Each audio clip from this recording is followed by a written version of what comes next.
আমার মামামের গরমে হালচাল খুব খারাপ, তাই না? খুব খারাপ হয়ে গেছে গরমের হালচাল। এই দেখো জিভ দিয়ে হ্যাঁ হ্যাঁ হ্যাঁ করছে। বাবান, গরম লাগছে, খুব গরম লাগছে। গরম তো লাগবেই, আজকে গরমটা ভালোই পড়েছে, তাই না? স্নান করবি? স্নান করবি? চ স্নান করি, চ স্নান করি, চ চ স্নান করি। আজকে গা মুছিয়ে দেবো, হ্যাঁ?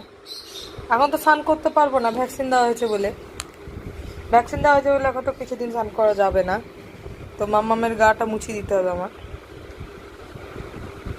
মুছিয়ে দেবো আমি গা আজকে, ঠিক আছে? প্রমিস, পাক্কা প্রমিস, পাক্কা প্রমিস করলাম মামামের গা মুছিয়ে দিতে হবে আজকে। দেখো ঘুমানো স্টাইল দেখো, গরমে পা ঝুলিয়ে ঘুমাচ্ছে।